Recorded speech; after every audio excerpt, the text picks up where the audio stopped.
Humans have always stuck together in herds. Here comes Nietzsche to see why that's occurred. Obedience has been practiced so long like a science, so long it's become innate as a kind of formal conscience. Thou shalt, thou shalt, thou shalt. We'll follow whoever has the bravery to shout in our ears with the hopes that these commanders will get rid of all our fears. But even these dudes say they serve God or the law, and we single out the players who aren't herd-like anymore.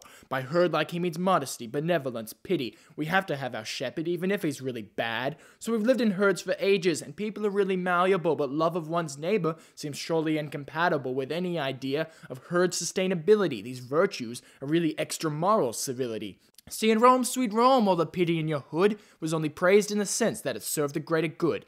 So with morality, what is the true motivator? Fear of one's neighbor, like fear of Darth Vader. After we act warlike and make external forces cactus, we say, no, those things are bad, to stop them being practiced in society. Here, morality shows variety. They say being good is being fair and modest, while Nietzsche would say, no, questioning God is. Don't be self-effacing, show independence, don't let some other herd nerd finish your sentence. You see, when we're at peace, we're not severe or stern. Even the law seems harsh, we think the criminals will learn. So when we see any kind of danger, we think, get it out of here. Progress is synonymous with nothing left to fear. Democracy, F that, that's the path to mediocrity. We must hope for new philosophers, not your Bentham or your Socrates. Men brave enough to say, hey, shake things up, dog. Break from the gruesome dominion of chance and nonsense that has hitherto been logged as history. Embrace the wild and dangerous mystery of collective experiments, great enterprises. The future of man is his will to take command of his devices.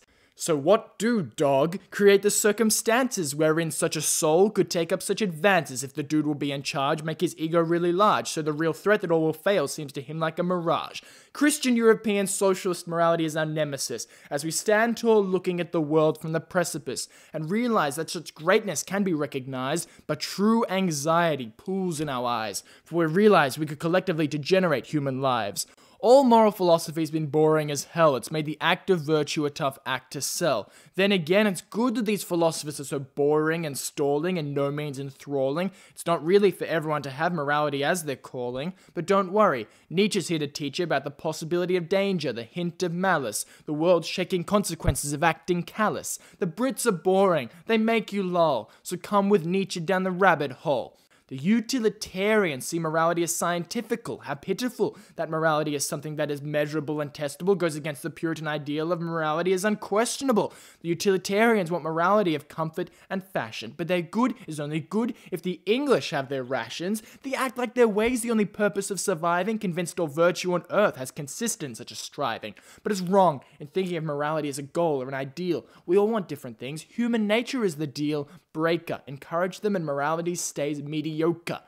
Those with creativity view with pity and disdain, or systems of evaluation based in pleasure and pain. No, not pity for the proles fighting for their freedom, who when overthrowing the aristocrats really supersede them. No pity, because when we get rid of all the suffering, elevation of mankind stops buffering. Nietzsche, I get what you're saying, I think I understand you, but I'm not seeing much elevation come from all the suffering in Uganda. Your pity is for the creature that must, in the process of creating, be destroyed. Our pity is for your pity, for a world where pity is devoid.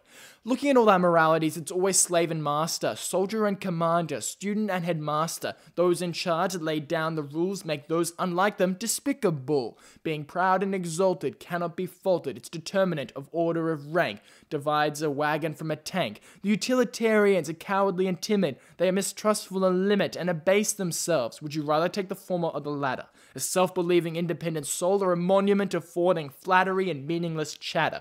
You don't need to be a soothsayer to know that we are truthful. Shows morality applies to all us players, only later do the actions get in the way. Historians tend to make this mistake when they wonder why a certain kind of action is praised.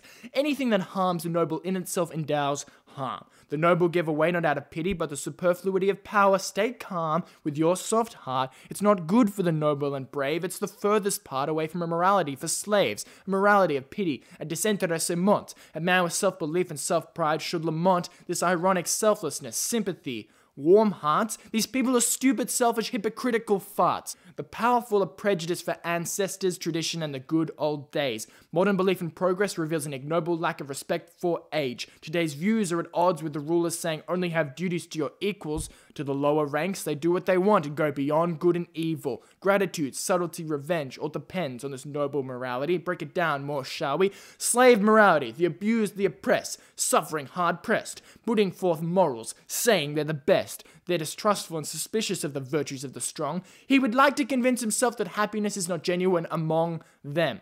Money can't buy happiness. Best things in life are free. Show me a poor man and a rich man, I think I know who I'd like to be. Pity, kindness, helpfulness, tea of the util. And when it isn't this, it's not bad, it's evil. What's extolled is what makes it easier to do what they are tasked to. Not so with the morality of the master. Here the good inspire and want to inspire fear. Slaves would say fear means evil. Oh dear! Why? Because it's too powerful to be viewed with contempt, and so they render it harmless, or so they attempt. Whenever slave morality dominates, language naturally creates a natural connection between stupid and good. Oh, and there's another fundamental distinction in this hood. The longing of freedom, or at least the illusion that one has it, is innate in slaves like devotion in the aristocratic mode of valuating. I guess what Nietzsche's ultimately saying is this. To live with a tremendous and proud self-possession, to take one's emotions out for a session, both in their stupidity and fire, to choose for company that roguish vice of being politer, and to master the virtues, courage, or in Deutsch, Mut, sympathy and the sublime need for solitude, for you see, society between man and man cannot go as planned. It's common and must inevitably be unclean, and so we must not live in between but beyond. Good and evil. This German Edelweiss may not seem very nice, but it's important that I preach us some Friedrich Wilhelm Nietzsche. Ja, Osten aus.